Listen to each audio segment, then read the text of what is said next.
je m'appelle Erwan Lehr, je suis professeur de réanimation médicale et de médecine d'urgence et je suis également directeur du centre de simulation en santé. Et donc je suis là aujourd'hui pour vous présenter un petit peu le centre. On va avoir le grand plaisir de vous réaliser une session de simulation en live. Donc on espère que tout va bien se passer. On croise les doigts parce qu'on met en œuvre pas mal de moyens techniques. Donc je voulais d'abord remercier Olivier Huette de nous avoir invités à faire cet essai-là. Donc on va commencer tout de suite. Donc je vais déjà vous faire une petite courte présentation du centre de simulation en santé. Donc le centre de simulation, c'est un groupement d'intérêt scientifique qui est commun au CHU de Brest et à l'université d'Aide. Donc on a des salles de simulation complexes où on va essayer de reconstruire le plus fidèlement possible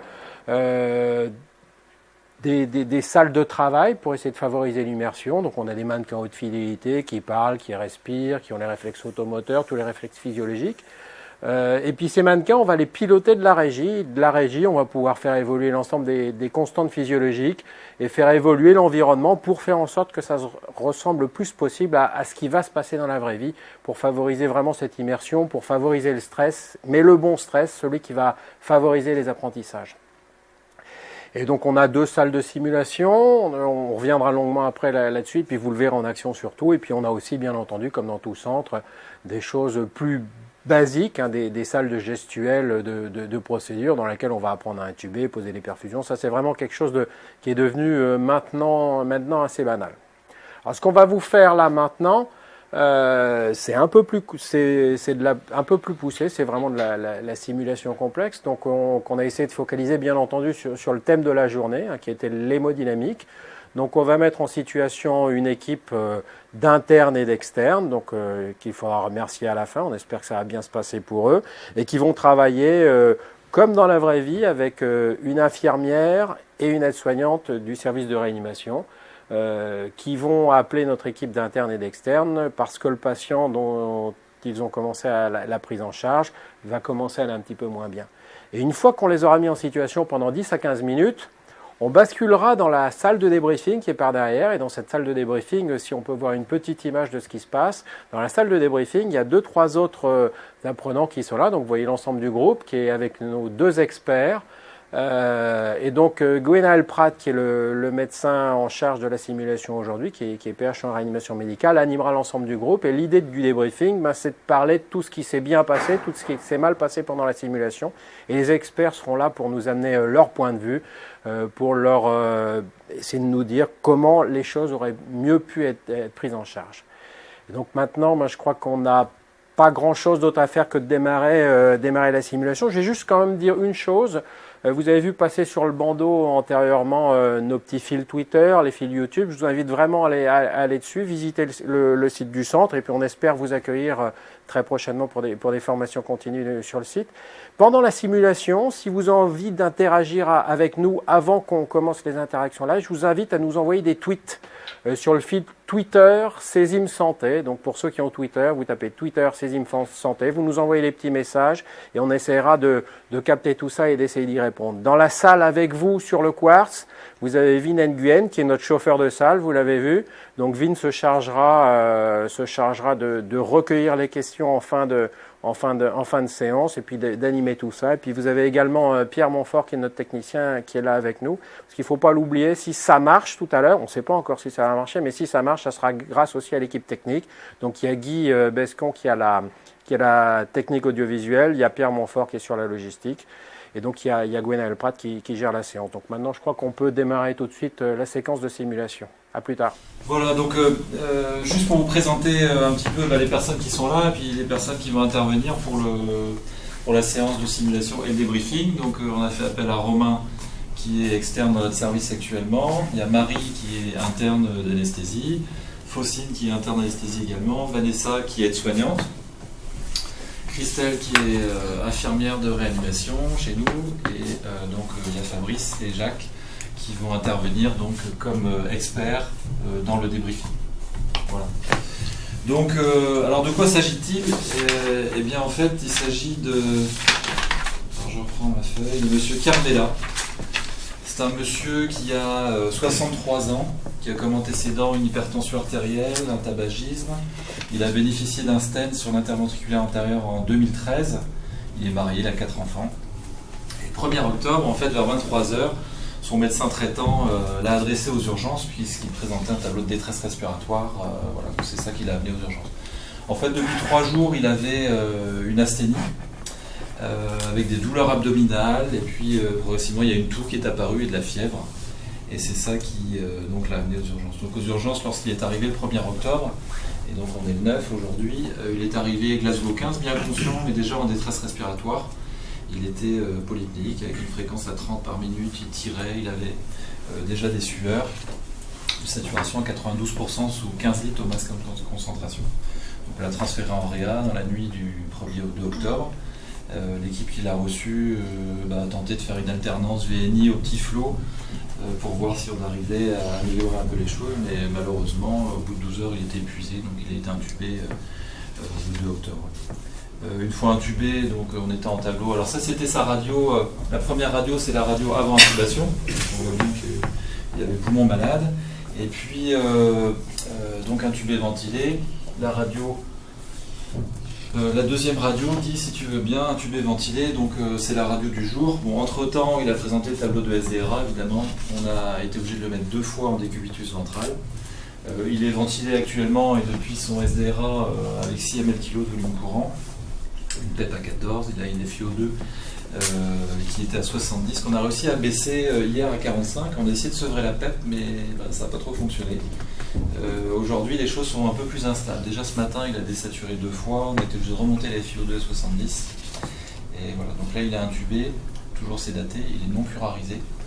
Et il est légèrement instable sur le plan hémodynamique puisqu'il a 0,8 mg/h de noradrénaline. Voilà.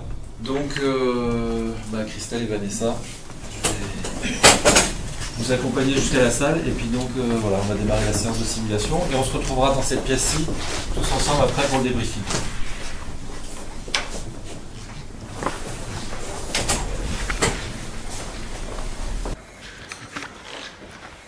Bonjour Monsieur Carvela, je suis Christelle, l'infirmière qui s'occupe de vous cet après-midi. Moi c'est Vanessa, je suis l'aide-soignante de l'après-midi. On vient vous faire vos soins là. Hein, ouais, je vais faire les retours. Je vais prendre les constantes et je vais préparer les antibiotiques.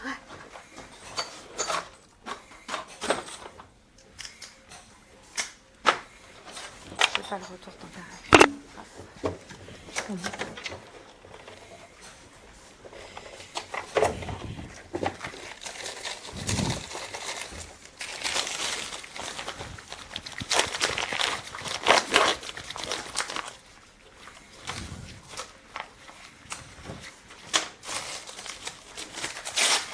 Je vais commencer à faire les soins des yeux, soins de bouche. Ouais, vas-y, ouais.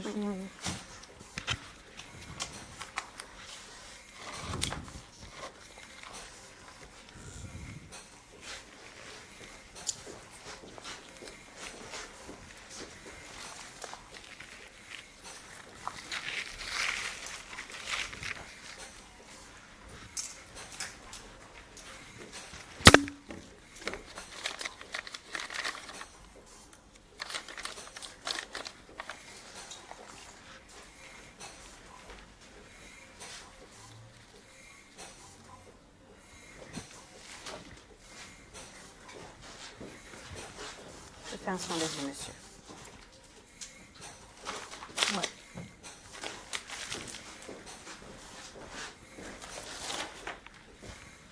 Il y a une tension qui est quand même un peu Basse. pas très élevée. Non. Hein. Ça, bon, on va surveiller. Hein.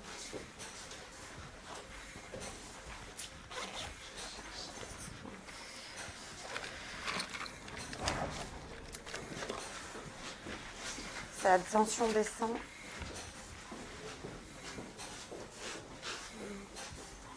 Donc je vais flécher pour voir. Je vérifie la noradrénaline de 0,8. Bon, ça a l'air de bien passer, il n'y a pas de raison. Bon, je lui fais sa glycémie et puis après je vais vérifier si... C'est pas coudé, hein. Donc je le découvre juste. Vas-y. Il est un peu marbré quand même. Hein.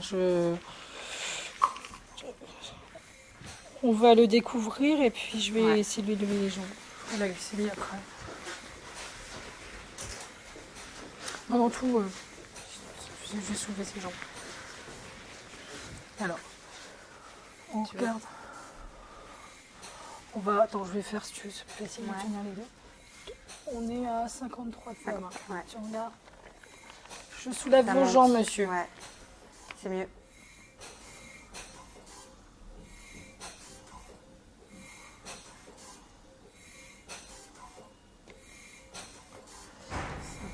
On a quand même bien monté. Hein. Mmh. C'est étonnant que ça monte si vite d'ailleurs.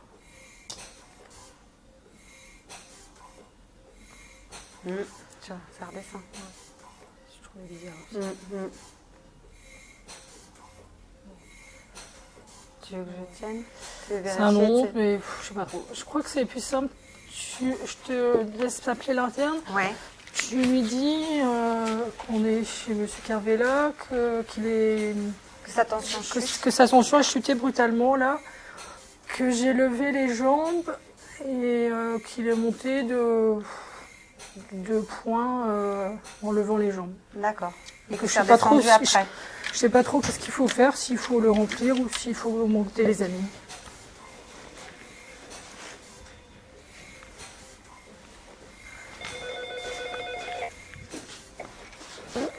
Oui, Marie, c'est Vanessa. Je suis dans la chambre 103 de Monsieur Carvela.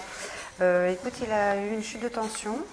Christelle a fait un lever de jambe. Il est monté de 2 points et ça c'est redescendu. Ok. Voilà. Bah écoute, commence un 250 cc de sérum phi, j'arrive. D'accord, ok. Merci, Marie. Ok, tu passes 250 cc de sérum phi, Christelle. D'accord. Elle arrive.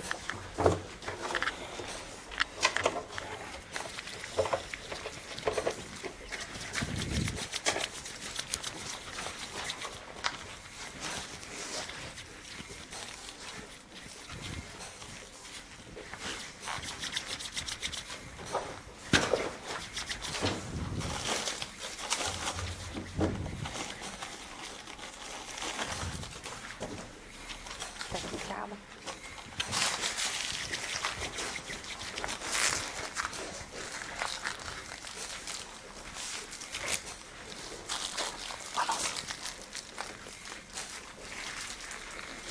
Oula. Ouais, je suis un peu rose.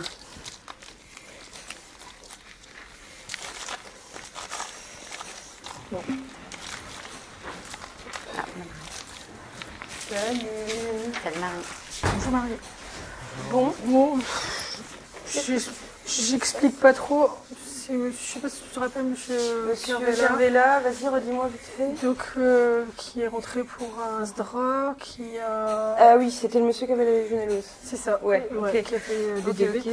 qui avait un fond de noradré qu'on avait laissé depuis quelques jours, mais qu'on n'a pas augmenté depuis très longtemps. Ouais. Et là, chute de tension. Et vous avez fait quelque chose de particulier Non, j'ai on juste a commencé fait. à faire le soin des yeux. Ok. J'ai même pas, on n'a pas J'ai fait un vérifié spécial. vérifié ton normalement caté. mon caté, Oui, ça pas fonctionne, ça, Bon, ok. la PA a l'air bien. Je vais éliminer rapidement. Et donc là, c'est survenu là maintenant. Voilà, il était bien l'instant. quand on est rentré, il avait Je vous 72 découvre, de monsieur. PAM quand je suis rentrée. Alors, bon, effectivement, tu vois, il est un peu marbré au niveau des genoux.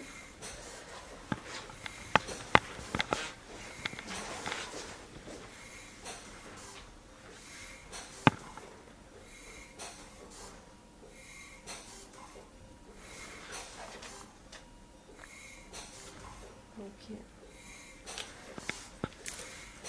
Tu vois, il a les mains qui sont un peu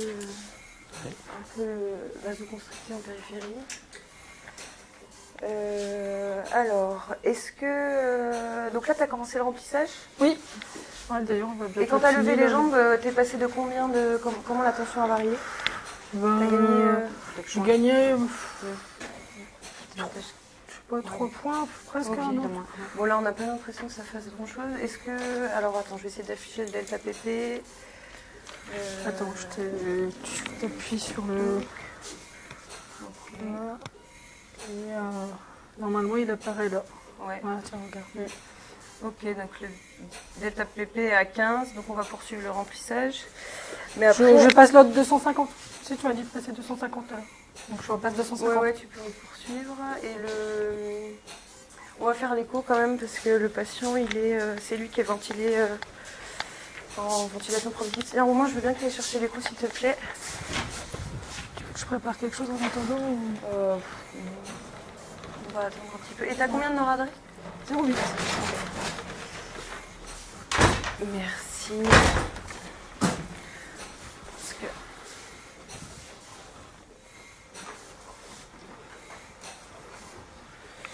En fait, le delta PP chez ce patient, il est ventilé en ventilation protectrice parce qu'il était en bras, donc il a des petits volumes. Et donc, La du coup, tension chute, c'est pas forcément fiable. Le delta PP, c'est un indicateur de réponse au remplissage. Ouais, j'augmente la Après, on va noradresse. faire l'écho pour voir s'il n'y a pas une dysfonction cardiaque. Qu'est-ce que tu me dis, pardon, Christelle? Ouais, je vois bien que tu m'écoutes. Oui, excuse-moi. J'étais en train de parler Romain, donc j'écoutais Je pas. dis que la tension ne monte, enfin continue à descendre, donc j'ai augmenté un peu la noradresse. Ok. J'ai mis à 2. Ok. Alors, Romain, je t'explique vite fait l'écho. Donc, du Ouais, coup, j'augmente la noradresse. Hein. attends, on va regarder un peu le cœur. Donc, là, on est en parasternal grand axe, donc tu vois que tu as a priori un ventricule gauche qui se contracte plutôt bien. Tu vois, on voit le ventricule droit en haut, le sternum, le septum qui se contracte. J'augmente. Donc, on peut essayer d'estimer la fraction d'éjection en mesurant les diamètres en systole et en diastole du ventricule gauche en TM. Donc, voilà.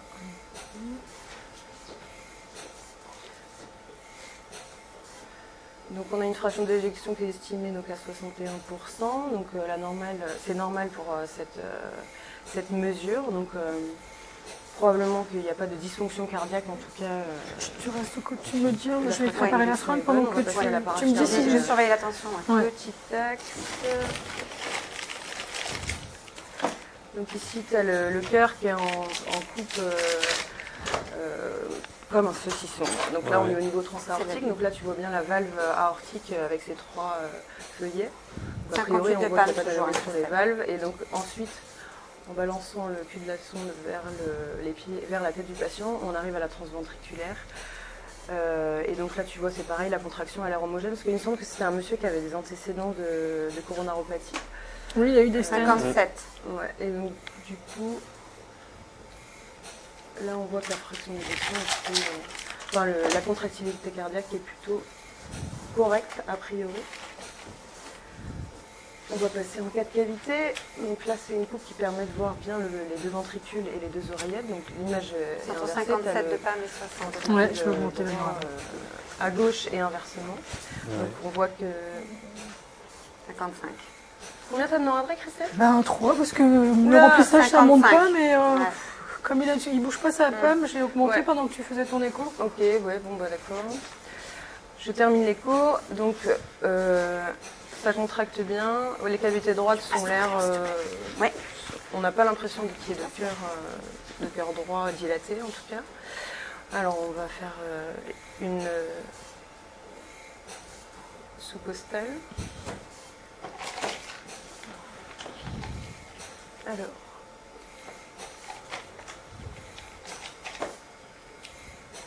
Oups. Tiens.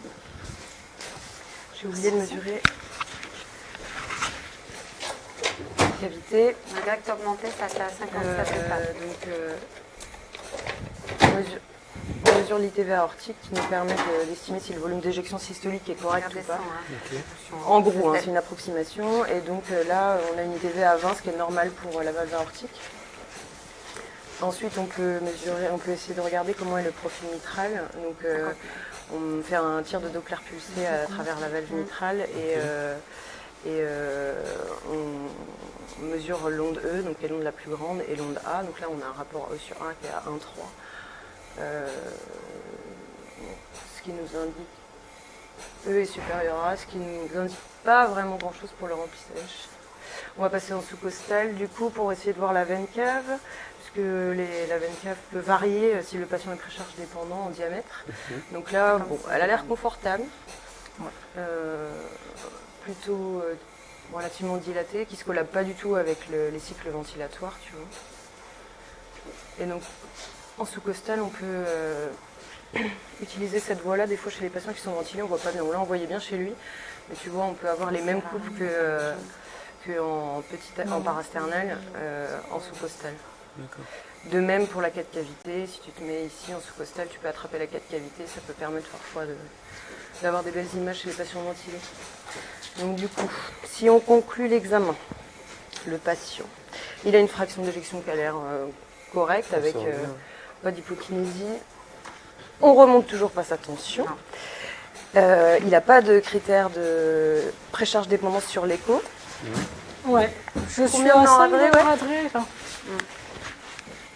5 de noradré, ok, bon alors. On va faire un bilan, Christelle, si tu veux bien. Ouais.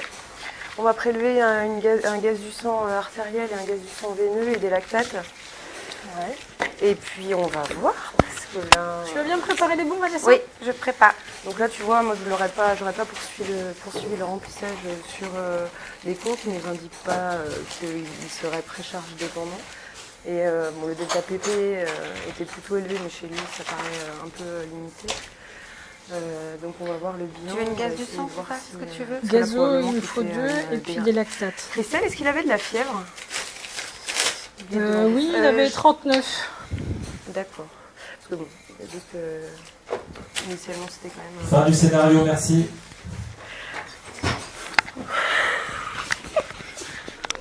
Voilà, les acteurs vont revenir. Allez Marie. C'est l'harmonie qui me fait rire. Les acteurs rient beaucoup, c'est l'émotion. Ils savent qu'ils sont observés. Alors théoriquement au césime, quand on fait une séance de simulation, on dit tout ce qui reste au césime, tout ce qui se passe au césime reste au césime. Et bon là c'est un petit peu différent parce qu'il y a beaucoup de monde qui regarde. Et bon voilà, tout le monde est revenu.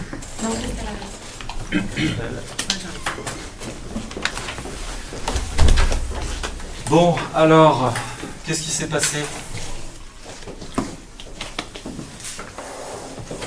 Marie, Christelle, quand tu es rentrée dans la chambre, On est rentré dans la chambre, le malade avait une tension qui était correcte. On a commencé à faire les soins. Et puis, assez rapidement, en fait, il s'est bien chuté sa tension. Ouais. Donc on avait une chute de tension. j'ai vérifié les KT, j'ai vérifié la PA. Rien n'était coudé, parce que comme ça a chuté, j'ai cru que c'était coudé quelque part. Ouais, donc tu as voulu vérifier au niveau technique s'il y avait un problème sur les voies. D'accord. J'avais pas forcément de problème, donc avant de augmenter la noradrée, je me suis dit comme c'est une chute brutale, il vaut mieux que j'essaye de lever les jambes pour voir si... Mais avant ça, tu as regardé des choses, Ouais. tu as regardé la tension. Oui. Est-ce que tu avais d'autres signes cliniques? Parce que là, j'ai regardé s'il là, tu nous parles de la tension, mais est-ce qu'il y avait autre chose? Il était marbré, Il était marbré, ouais. et puis on avait de la température. De la température.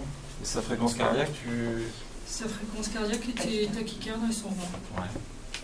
Et donc, du coup, tout ça, qu'est-ce que tu en as fait alors, tout ça? Tu as mis tout ça dans le même sac, j'ai envie de dire? Oui, j'ai dit que tout était lié, oui, probablement. Et donc, qu'est-ce que ça vous apporte comme information, ça? Ces symptômes, là. Est-ce que vous pouvez mettre un nom sur ça? Romain, ça t'évoque quelque chose? Moi, un état de choc. Voilà, donc on avait quand même beaucoup de stigmates d'état de choc. Hein. Donc on a vu ça toute la journée. L'état de choc, c'est quoi? C'est en fait un défaut de perfusion tissulaire, donc un manque d'oxygène qui arrive au tissu. Et donc dans les symptômes qu'on va avoir, on a une chute de tension, on a par mécanisme réflexe et activation du système sympathique, on va avoir une tachycardie. Et puis la tachycardie et la vasoconstriction vont entraîner les marbrures, hein, puisqu'on va sacrifier, c'est ce qu'on a parlé un petit peu aujourd'hui au congrès, et détourner le sang vers les organes les plus importants. Donc, alors quand tu es confronté à ça, qu'est-ce que toi tu fais en tant qu'infirmière? Quelles ressources tu as? Là, j'ai levé les jambes pour voir s'il était vide ou pas. Ouais. En levant les jambes, si sa tension monte, c'est que peut-être qu'un remplissage pourrait être efficace. Donc tu as levé les jambes. Levé de jambes passif, d'accord. Et alors, qu'est-ce que tu en attendais, toi, de ce lever de jambe passif? On était parti, le malade devait avoir une tension aux alentours de 78-80 de systolique, je crois. Et puis tu as monté les jambes et la tension est montée. 10 de tension, puis c'est Ouais. monté à 10. Ouais. Donc 10, c'est suffisant ça pour... Tu trouves que c'est beaucoup, toi, 10? Non, c'est pas beaucoup, mais j'avais augmenté un peu sa tension. Ouais. Et vous, les internes, comment vous faites en pratique? Est-ce que quand vous faites un lever de jambe, qu'est-ce que vous pensez du lever de jambe? Et puis, quand vous le faites, qu'est-ce que vous attendez comme réponse? Est-ce qu'il y a un seuil que vous arriviez à définir en disant, bah voilà, moi si ça monte de temps, millimètres de mercure, je pense que ce patient il a besoin d'être rempli? On dit qu'il faut une modification de au moins 10% de la pression systolique pour que ce soit significatif. Que ce soit significatif, ouais. Et d'accord, donc tu dis 10%. Bon. Est-ce qu'on était dans les conditions adaptées pour faire un lever de jambe? Est-ce qu'on est sûr que c'était fiable? Est-ce qu'il y a des conditions dans lesquelles on peut le faire, d'autres où on ne peut pas le faire, où on peut être pris en défaut, justement?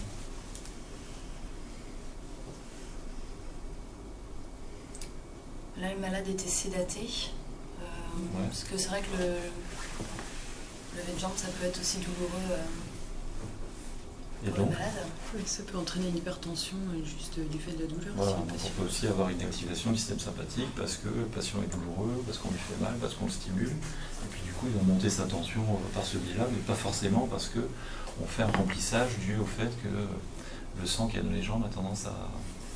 Au bout de combien de temps ça agit, le lever de jambe passif? Vous avez une idée, ça? Combien de temps vous attendez? Christelle, tu fais comment, toi, quand tu fais ça? Tu lèves les jambes et tu dis au bout de 10 secondes, bah voilà, c'est monté, c'est pas monté. Non, je reste à peu près une minute. Ouais. Bah, les levées de jambes, c'est comment dire, quelque chose de facile à faire puisque c'est clinique. Enfin, s'il y a une pression artérielle sanglante, c'est au lit du malade. Après, c'est vrai que c'est toujours difficile de savoir combien de delta, à partir de quel delta on se dit que le patient va être répondeur, combien de temps on laisse les jambes en l'air. C'est un peu peut-être grossier, mais c'est vrai qu'après, quand on n'a pas trop de moyens on de va peut-être monitorage- demander à nos experts ce qu'ils en pensent. Est-ce que vous pratiquez le lever de jambes? Est-ce que les infirmières le font? Est-ce que c'est réservé aux médecins? Ou qu'est-ce qu'on en attend? Est-ce qu'il y a des pièges? Est-ce que vous pouvez nous éclairer un petit peu sur ça, Jacques et Fabrice? Ouais, Fabrice connaît bien le lever de jambes. Non, mais ça part d'une super démarche. Mais il faut être vraiment super rigoureux par rapport à comment on le réalise, quoi. Donc même ils ont publié beaucoup, mais ils ont fait la méthode semi-recombinant pour pas toucher le malade, pour vraiment le faire baisser, pour pas le stimuler. À un moment donné, toi tu l'as pris par les deux jambes comme ça, toi, tu l'as pris, et les deux jambes, les genoux sont pliés. Tu vois ce que je veux dire? Je pense qu'il y avait même un mauvais signal de l'artère à un moment donné.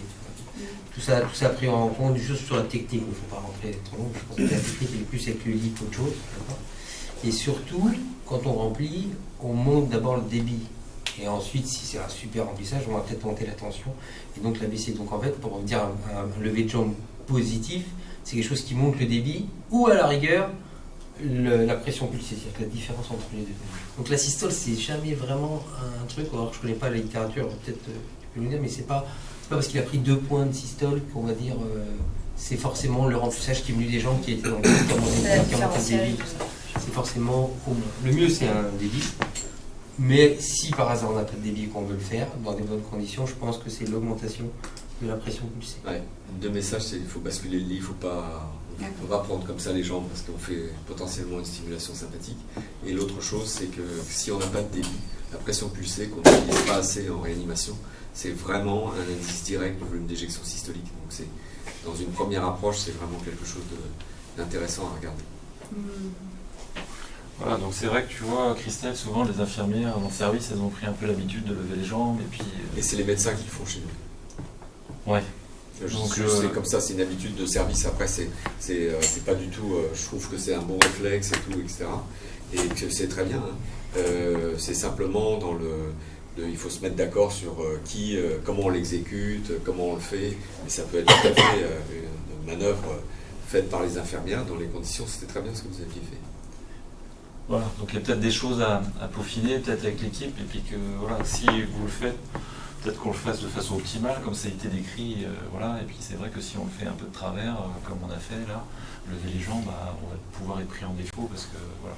Et puis clairement, c'est pas forcément la tension qu'il faut regarder, c'est plutôt en effet ce que ça donne sur le débit cardiaque. Ça, c'est quelque chose que tu aurais pu évaluer, toi, Marie, quand tu fais l'échographie, par exemple. On peut aussi faire l'échographie avant, et puis avant de remplir, tu lèves les jambes et tu vois ce que ça donne. Il y a une chose qui m'a étonné, je sais pas si, c'est que en fait, c'est vrai que tout le monde parle des paramètres hémodynamiques, mais la saturation, ça n'a jamais été évoqué.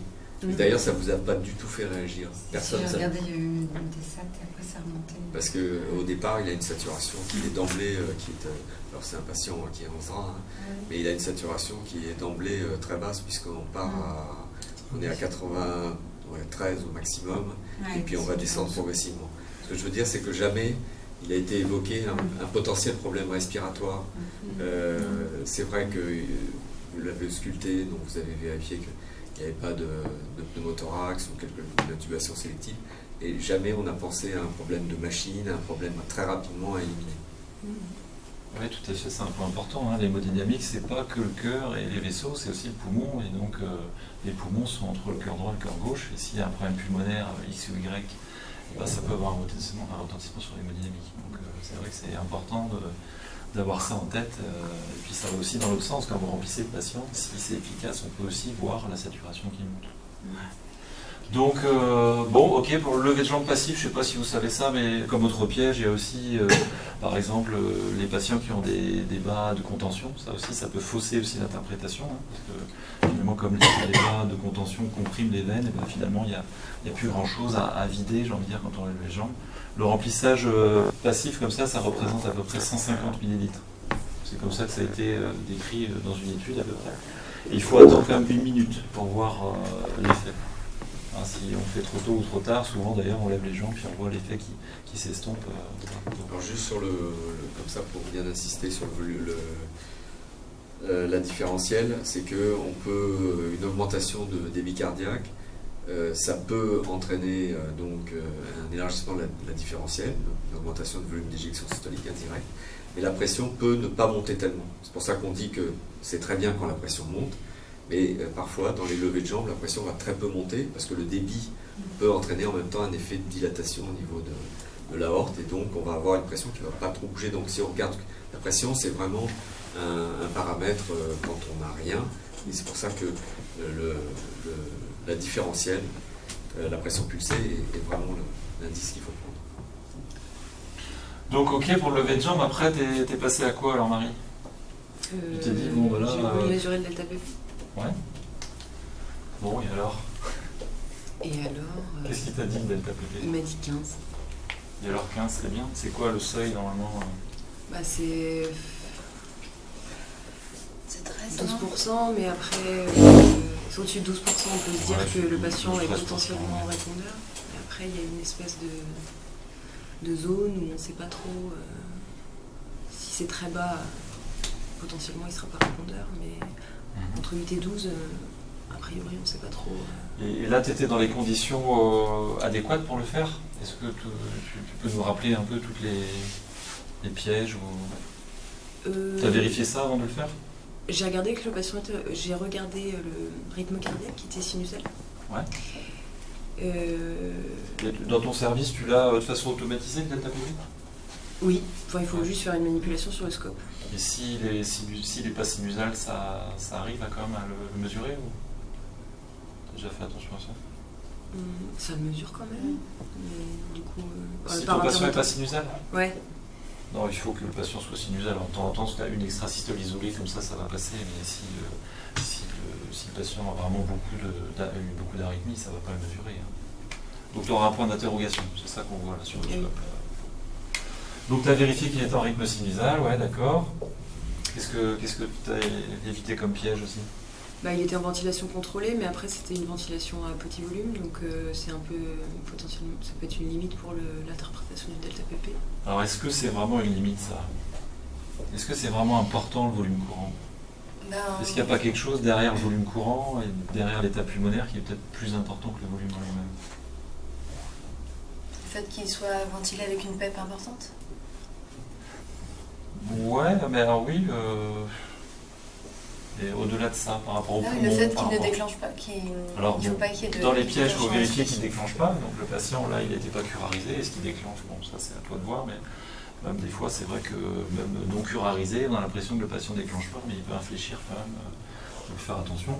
Si ton patient avait été curarisé, bien curarisé, là, tu es tranquille. Bon, après, on n'a pas toujours besoin qu'il soit curarisé pour mesurer le delta PP, mais voilà, en tout cas, il ne faut pas qu'il y ait d'effort respiratoire du patient, parce que ça va modifier le régime de pression intrathoracique, et donc ça va avoir une influence sur le delta PP, ou faire croire faussement qu'il est positif, mais c'est parce que le patient, il respire. Donc là, on n'est plus dans le même raisonnement. Toutes les études du delta PP ou autres, cet après-midi, on a vu les indices échographiques, c'est pareil, c'est le patient qui ne déclenche pas le respirateur. Autrement, tu peux voir un faux positif aux indices dynamiques. Je ne sais pas, qu'est-ce qu'en pensent les experts? Est-ce que le volume est important ou est-ce que c'est pas plutôt les pressions qu'il y a dans le thorax qui sont finalement... Oui, le delta PP, le moteur du delta PP, c'est la driving pressure, c'est entre la pression plateau et la PEP. C'est ça. Et en fait, si ton poumon est très malade, il l'avait marqué dans son topo cet après-midi, avec vraiment une rigidité thoracique, une compliance pulmonaire altérée, il n'y a pas de transmission de la pression alvéolaire vers les vaisseaux, donc il n'y a pas de possibilité des vaisseaux, donc il n'y a pas de répercussion par rapport à ça. Donc forcément, c'est toujours à peu près les mêmes patients, parce que ceux que tu ventiles à 6000 kg, c'est ceux qui a priori sont malades, c'est ceux qui ont une compliance altérée, mais c'est surtout le fait de la non-transmission de la pression alvéolaire vers la compression des vaisseaux, surtout à droite pour la gêne du remplissage, qui va se faire. Donc là, à 6000 kg avec une compliance, je ne vais pas trop regarder ce respi parce que je ne le connais pas, donc en volume courant et en PEP, forcément tu as une compliance inférieure à 30, très altérée de l'état pulmonaire, donc tu n'es pas dans des conditions où la gêne sur la pression ventriculaire droite sera importante. Mais c'est plus le problème de la compliance qui est altérée que le fait de ventiler le patient avec des petits volumes. Oui, mais retiens quand même, c'est dans les petits volumes courants que tu ventiles, a priori, il n'est pas validé, mais c'est surtout lié à un problème mécanique ventilatoire. Et comme disait par exemple Bernard Chaudet aujourd'hui, là, tu peux avoir des effets sur la post-charge VD plus importantes que de gêne sur la pré-charge VD. Tu vois. Voilà. Et après, on peut, comme ça, je dirais en pratique clinique, on peut se dire que aussi c'est un problème de cut-off aussi, et qu'il suffit de changer le cut-off.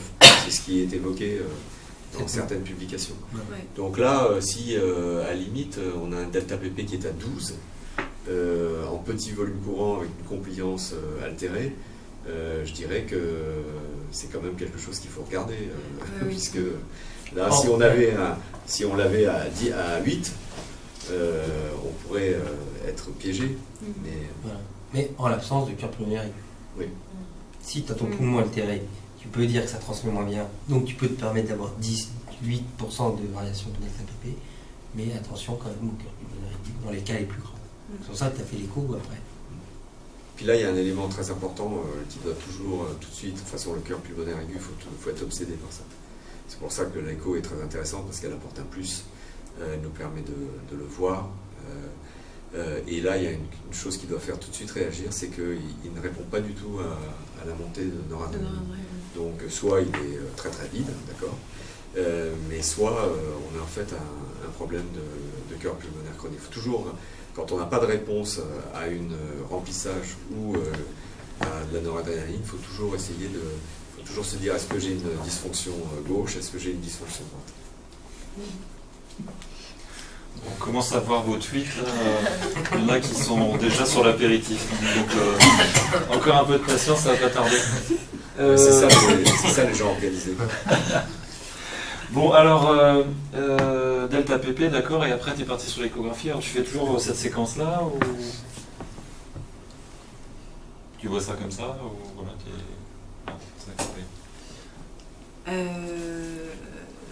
je fais toujours ça comme... Là, je trouvais intéressant de faire l'écho parce que, en fait, il n'y avait aucune réponse. Même à un début de remplissage, il ne s'est rien passé. Après, on n'avait que la PAM comme indice. Pour toi, l'échographie, c'est devenu un outil que tu utilises facilement maintenant. Oui. Et là, ça t'a apporté des réponses par rapport au problème? Oui, parce que c'est vrai que visuellement, on n'avait pas l'impression qu'il y avait de dysfonction cardiaque majeure en tout cas. Donc rapidement, tu as éliminé quand même certains problèmes, pas forcément. Voilà, pas juste, forcément tout résolu, même je trouve qu'un coup d'œil à l'écho sur une coupe, sur une quai de cavité, où ça permet quand même de repérer un problème éventuellement d'origine cardiaque. Bon, après, pourquoi ce patient-là aurait fait un problème cardiaque Alors, je reprends un terme que tu as utilisé, juste un petit coup d'œil. Je me bats un petit peu contre ça, même si j'essaie de vendre l'échographie comme quelque chose de simple. Là, il ne faut pas tomber dans l'excès non plus. Des fois, je me bats avec l'interne qui dit ah bah tiens, je vais regarder s'il est vide. Il met la sonde pour regarder la veine cave, et puis bah non, elle était grosse, et puis on s'arrête là, quoi. Là, du coup, à pousser trop les choses à l'extrême, eh ben, on risque de passer à côté de beaucoup de choses. Il faut quand même faire un examen complet. Et puis Olivier Huette parlait cet après-midi de ça prend du temps. Oui, ça prend du temps. Mais pour une évaluation hémodynamique, en 10 minutes, on a fait le tour, quoi. Donc 10 minutes, c'est quand même pas... Voilà. Il faut pas... C'est bien ce que tu as fait. Tu as fait toutes les coupes, tu as pris ton temps et tout ça. Et voilà, mais il ne faut pas non plus simplifier trop à l'extrême les choses. On ne peut pas dire que ce malade ne peut pas faire de problème cardiaque. Oui, oui, bien sûr. Donc, c'est juste comme ça pour souligner. Oui, non, ouais. En plus, c'est sceptique. Alors, je vois que le temps passe, et puis on a l'air de nous dire qu'il y a quelques tweets. Alors, mais par contre, on ne voit pas les tweets, alors je ne pourrais pas répondre aux questions, les questions de la salle. Que dire? Alors, maintenant que, voilà, t'étais face à quelle situation, en fait? Christelle monte la noradré, la tension ne monte toujours pas, et comment tu vis ça, ou comment tu appelles ça, j'ai envie de dire?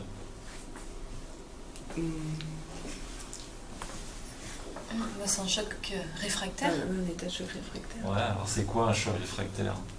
C'est malgré tous les traitements entrepris, notamment la montée de la noradrénaline, on n'observe pas de... Je vois pas de questions posées par le tweet, hein, plutôt des encouragements. C'est un soutien conditionnel, c'est ça qui est bien. Bon, c'est sympa de nous soutenir, parce que nous aussi on est en fin de journée. Et excuse-moi, je t'ai coupé. Non, c'était Faustine qui parlait.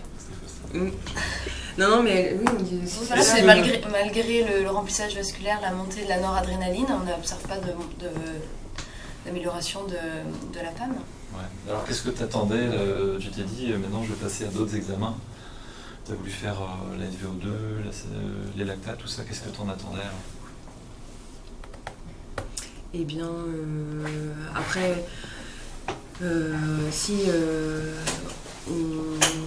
pour les lactates notamment, si on en a parlé assez longuement aujourd'hui, je vais à ton avis, ça aurait été comment là, possiblement augmenté, ça nous aurait donné un indice de plus sur la gravité de la situation. Et au point de vue thérapeutique, ça t'aurait apporté quelque chose? Au point de vue thérapeutique, non. Mais tu avais envie qu'on dise que c'était grave, quoi. Non, mais après, ça peut servir aussi pour après étudier la cinétique pour la suite. De base, donc, si le traitement instauré va être efficace ou pas, on espère quand même. Moi, je trouve qu'il y avait une lenteur dans l'action. Oui. Parce qu'il est hypotendu. Ça fait déjà un bout de temps qu'il est hypotendu, il est hypoxique. Je trouve que ça embraye pas. C'est-à-dire qu'on fait l'écho, on fait le truc, on essaie de raisonner, d'accord, mais on n'a pas lancé déjà des tests, parce qu'à un moment, on peut lancer des tests, on peut faire un test de remplissage quand même, parce qu'il y a le lever de jambe qui, quand même, à partir du moment où on a éliminé une dysfonction droite, on a une fonction cardiaque à gauche qui est satisfaisante, donc on a un delta PP qu'on peut considérer comme ça positif. Moi, j'aurais accéléré un petit peu la procédure. Et il y a eu un remplissage quand même. Ouais, j'ai fait un remplissage. J'ai commencé par le remplissage. J'avais pas vu ça. J'ai commencé le remplissage. Je serais dans un rythme plus élevé de restauration de la pression. Non, moi, je trouve qu'il y a une gravité là. Il y a un cas vraiment complexe. Parce que, en gros, tu passes de 0,8 à 5 mg/h. Donc, déjà, moi, les premiers trucs, par exemple, c'est déjà l'administration. Est-ce que ça passe bien, quoi? Il n'y a pas de flush de l'artère pour voir si vraiment ça truc. Pour vérifier l'artère. Il respire, côté ETCO2, est-ce que vraiment on est ventilé? C'est un peu... Mais après, le cas est complexe, parce qu'on n'est pas si... Alors, la salle veut nous poser des questions. Alors, on va voir pour faire le lien, ouais. Alors, la salle, on vous écoute. Et puis, on va essayer de... Il faut qu'on se connecte. C'est une question pour Fabrice. Est-ce que... Je t'appelle. Est-ce que, je sais pas, vous les experts, qu'est-ce que vous faites par rapport à un cas comme ça maintenant? Voilà, on a fait l'écho, on a fait lever les gens, on l'a rempli, la tension reste toujours basse, l'infirmière pompe vient de noradrer. La première chose, c'est que j'aurais vérifié tout le problème respiratoire, c'est-à-dire être sûr que j'ai pas un problème de base sur le respirateur. J'aurais fait une écho pleurale tout de suite pour voir c'est vrai que je me serais servi de l'écho peut-être avant de l'examiner pour voir si j'ai pas de pneumo, si j'ai pas un épanchement potentiel. Donc ça m'aurait en tous les cas, je pense, fait gagner du temps sur le problème ventilatoire. J'aurais pris ça aussi en considération en parallèle du problème hémodynamique. Voilà, mais moi, on dit qu'il n'y a pas eu grand-chose, mais la vérification que la noradrée passe bien, peut-être un peu le respi, et passer de 0,8 à 5 sans vraiment prescription médicale, hein. Elle a pris le truc que je faisais très bien, et elle a augmenté, génial, pour restaurer sa pression qui chutait de manière importante. Et la salle, donc moi je trouve ça a été réactif quand même. Hein. Ma prescription était de 70 de PAM. Oui, donc il fallait monter, c'était super, mais c'est ce qu'il fallait faire. Et après, est-ce que c'est du volume, est-ce que c'est autre chose? Est-ce que vous avez une limite, vous, à noradrée? Est-ce qu'on peut dire qu'il y a une limite, pas dépassée, ou est-ce que ça dépend du malade? Moi j'ai souvenir quand j'étais plus jeune, interne, on montait jusqu'à nos limites, quand les patients jusqu'à 20 mg de mais comment on sait qu'on peut être délétère justement sur le patient, quoi? Parce que c'est un peu le travers dans le service avec les consignes. Nous on donne des consignes à l'infirmière, on prescrit le dossier informatique, objectif, PM temps, et puis des fois elle nous alerte pas, alors la noradrée est montée. D'abord un objectif sur la noradrée, un objectif de pression, ça ne peut se faire, ça peut se discuter d'abord pour savoir s'il faut en faire, et si on en fait, ça ne peut se faire qu'avec une dose maximale qui, si elle est dépassée, l'infirmière vous prévient. Parce que ça, on ne peut pas... voilà, ça c'est une sécurité. Ensuite, j'aurais fait un deuxième remplissage, alors je ne sais pas combien, je ne me rappelle plus combien vous avez fait. C'est 2 fois 250. C'est vrai que Marie, tu as été un peu. Pourquoi 250? Tu as eu peur avec la présentation de Bernard Cholet, peut-être? 100 000, t'as dit.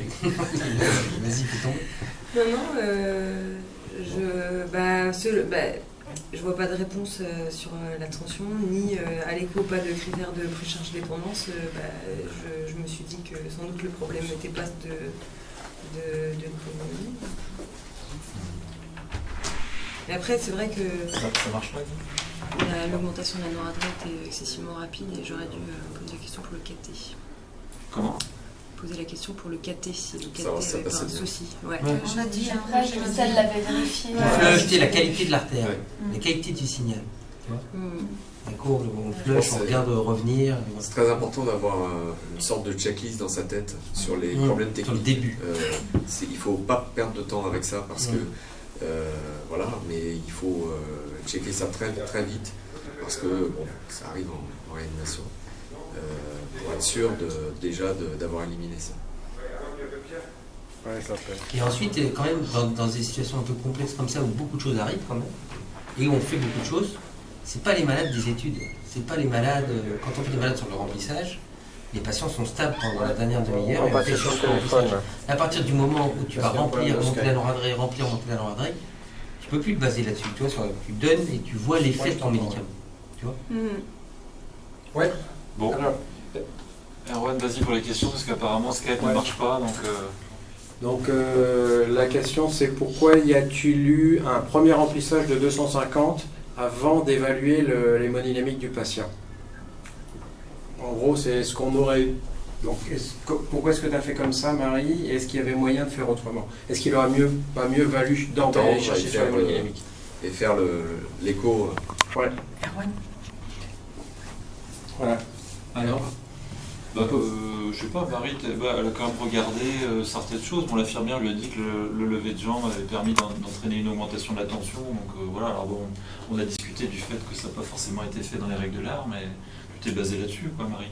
Je me suis basée sur le test de lever de jambe. Sur ça, plus le delta PP qui était à 15, donc... Mais c'était avant, je ne savais pas le delta PP que j'avais dit. Oui, le delta PP, tu l'as fait après. Donc ça a été plutôt, oui, la clinique et puis le lever de jambe, quoi, c'est ça. Est-ce que vous avez une... Moi, je pense que il faut... je suis assez d'accord avec Olivier que j'aurais pas prescrit, j'aurais pas dit à l'infirmière commencer le remplissage. Pourquoi? À moins d'être très loin, mais c'est pas le cas en réa, donc on a la possibilité d'arriver très vite, et simplement pour vérifier certaines choses. Parce que par exemple, si on a un signal de pression qui est atténué, le problème n'est pas une hypovolémie.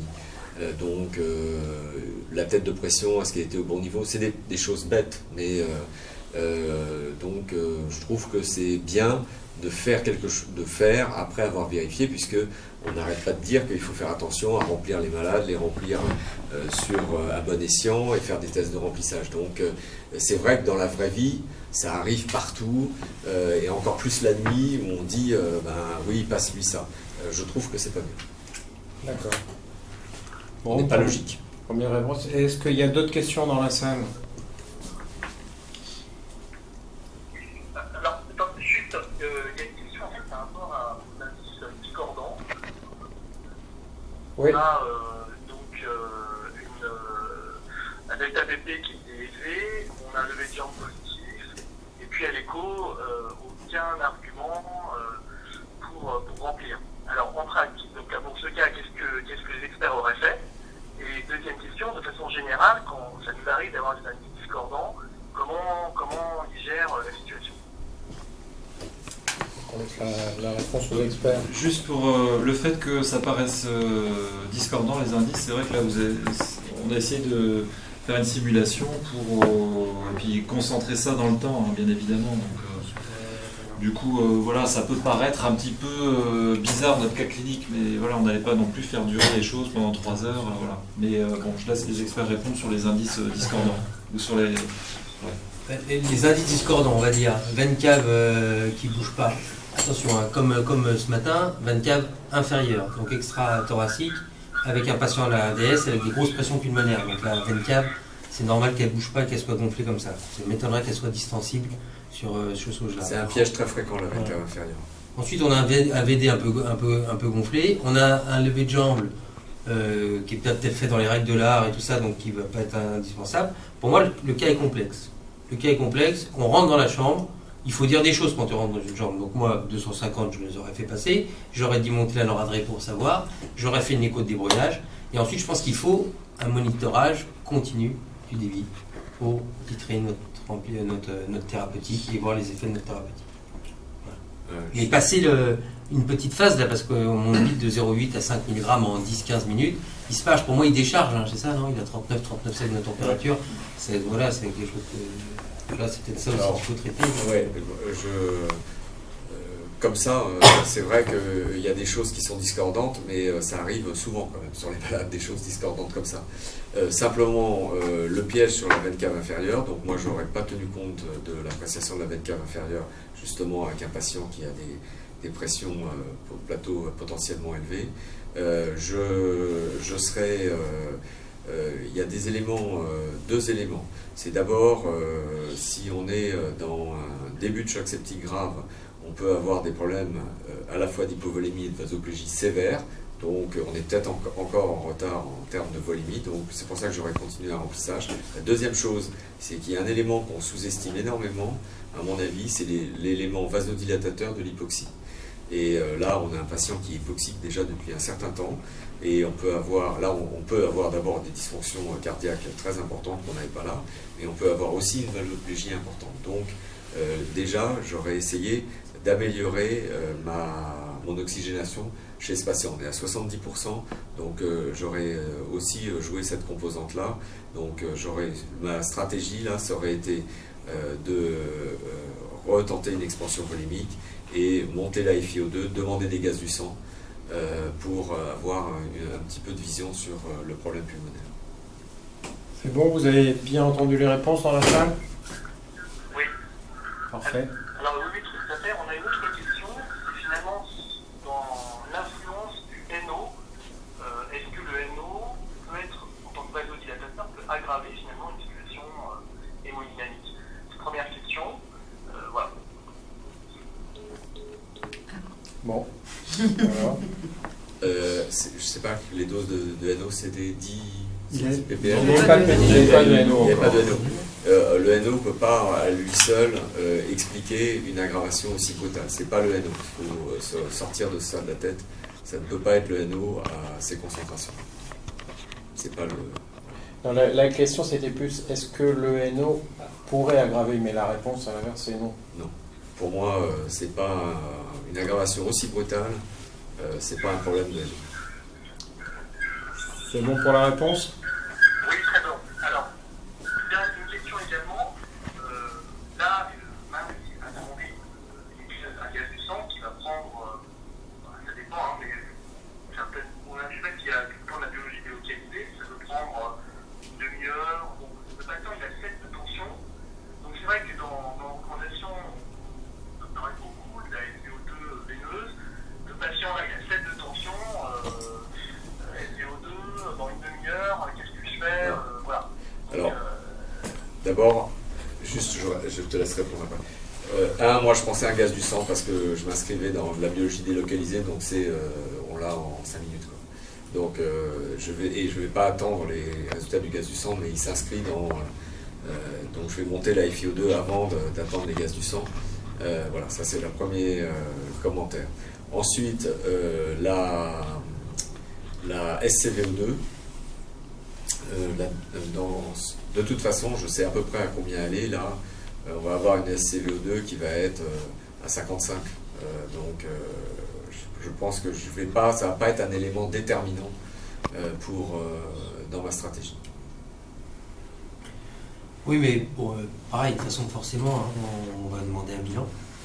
Donc nous, on a un bilan qui s'appelle un bilan cible un peu sur les chocs comme ça, un peu hémodynamiques, ou les points hémodynamiques réguliers, ou lorsqu'il y a une aggravation. Donc c'est toujours au moins une gazo-artérielle, une gazo-veineuse associée à des lactates.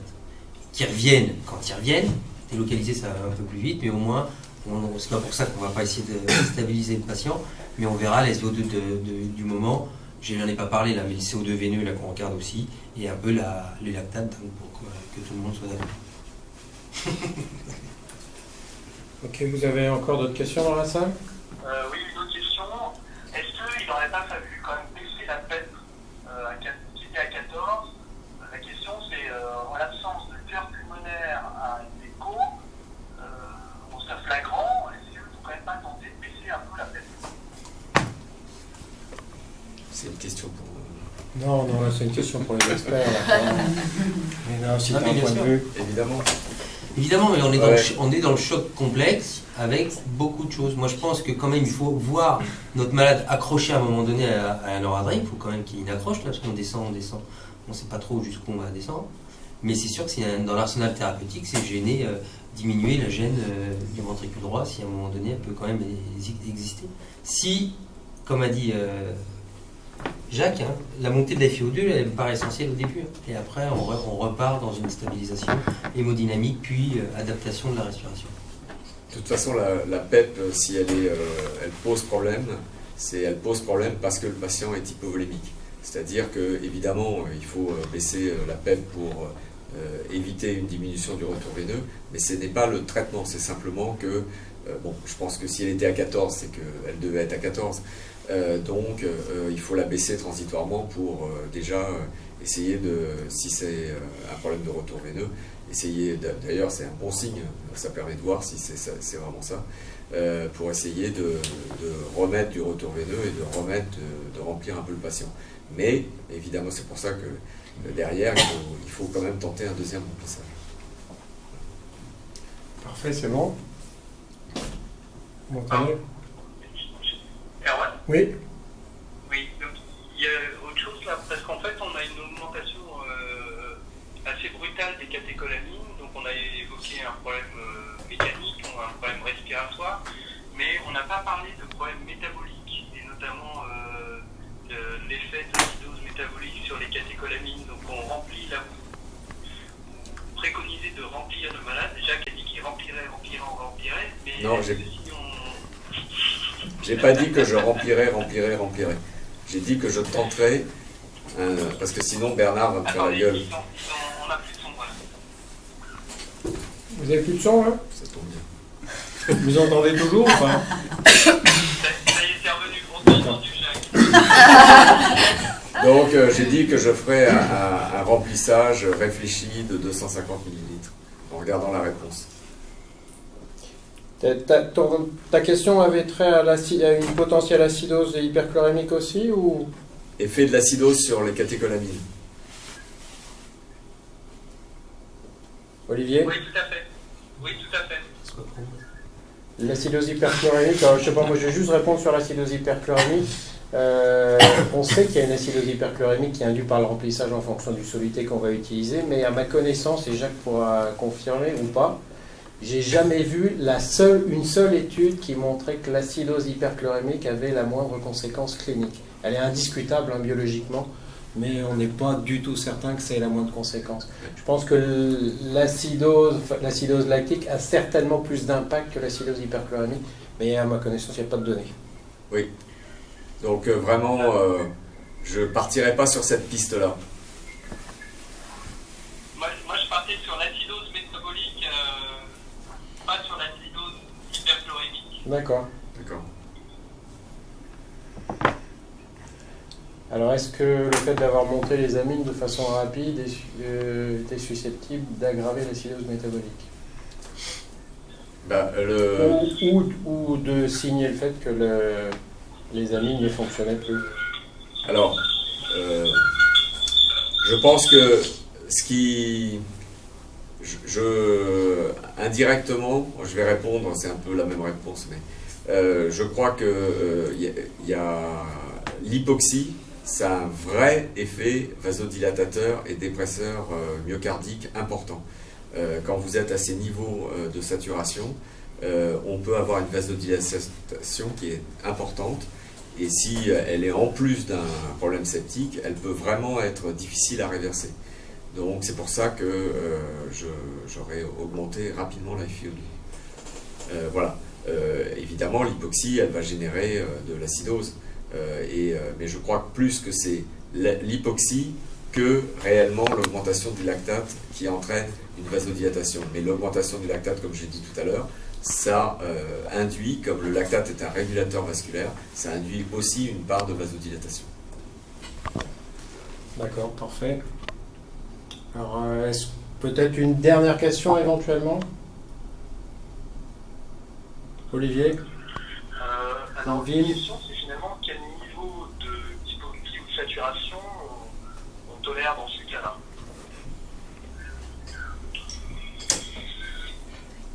C'est une très bonne question. Premièrement, il y a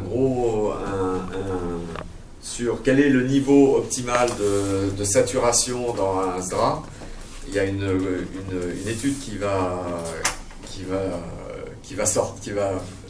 partir là-dessus sur 2 niveaux de saturation. Et c'est vrai qu'il faut sûrement pas essayer d'atteindre une saturation ou une PaO2, c'est différent, mais qui soit trop élevée, parce que vraisemblablement on peut induire sur des SDRA des lésions potentiellement négatives. Mais quel est le niveau inférieur auquel il faut être, ça peut se discuter. Mais là, devant le doute, moi je me serais mis pour essayer d'avoir une saturation au-dessus de 95. Alors après, on peut raisonner avec la SVO2 aussi. Non, mais de principe, après, c'est un cas, c'est la première fois que je fais un cas comme ça, mais là, il y a une gravité qui va vite en 10 minutes, donc il y a beaucoup de choses. Mais après, quand on est un peu plus stabilisé et posé, il faut essayer d'avoir sa FiO2 minimale pour avoir une saturation entre 90 et 95, et mine de rien, de temps en temps, comme on fait de l'hémodynamique, on se base, mine de rien, sur nos gazoveineuses avec une SVO2 qui est au supérieur à 70%, donc on a une extraction qui est aux alentours de 25-30%, ce qui est dans la physiologie. Et donc, mine de rien, c'est un peu bizarre de dire ça, mais on règle la FiO2 sur la SVO2, sur la fin. Je pense que les recommandations la Surviving Sepsis Campaign, elles sont en termes de pression artérielle, en termes de SVO2 ou SCVO2, c'est sur la SCVO2 que c'est porté, d'hémoglobine, c'est des recommandations qui sont tout à fait raisonnables et bonnes. Donc je crois qu'effectivement, on peut se caler là-dessus.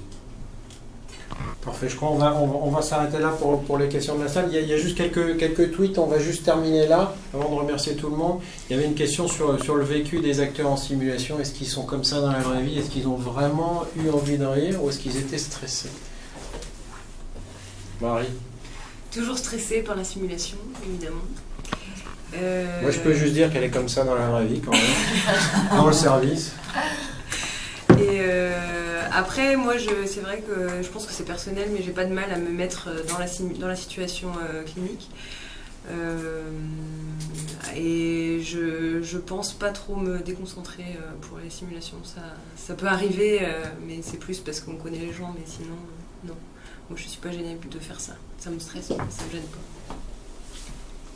Bon, Guénaël, petit mot de la fin. J'étais pas la seule actrice. Très bien. Voilà, juste rappeler que voilà, on a essayé de faire un scénario un peu préparé et que c'est pas évident de faire en 10 minutes, 15 minutes. Voilà, donc c'était un peu particulier par rapport aux séances de simulation habituelles où là vraiment on met les gens en situation et rien n'est préparé. Mais voilà, on a essayé de vous faire quelque chose qui ressemblait un peu à ce que vous vivez peut-être au quotidien, mais de façon concentrée. Donc voilà, j'espère que ça vous a plu et on verra si on remet ça. Moi j'ai trouvé que vous étiez super. Je vais vous dire, hein, vraiment, vous avec The Worldscope, génial. Non, sans blaguer, j'ai vachement aimé. Elles sont comme dans la vraie vie. Ah, mais c'est pour ça que j'ai aimé. Bon, l'externe n'a pas eu le temps de s'exprimer et n'a pas été à son plein niveau potentiel, à son potentiel maximal. Mais... Il est en début. Nous, on va s'arrêter là. Il nous reste juste à remercier tout le monde, les experts bien entendu, toute l'équipe qui a bien voulu se prêter au jeu, Guénaël qui travaille depuis longtemps, nos chauffeurs de salle qui sont derrière, nous on voit pas mais on a l'impression qu'ils étaient eux aussi un petit peu stressés, puis merci à tous ceux qui nous regardaient à distance et on espère qu'il y avait quelques personnes aussi qui nous regardaient en direct sur internet puisqu'on avait essayé d'annoncer l'événement un petit peu à l'avance. Merci à tous, au revoir.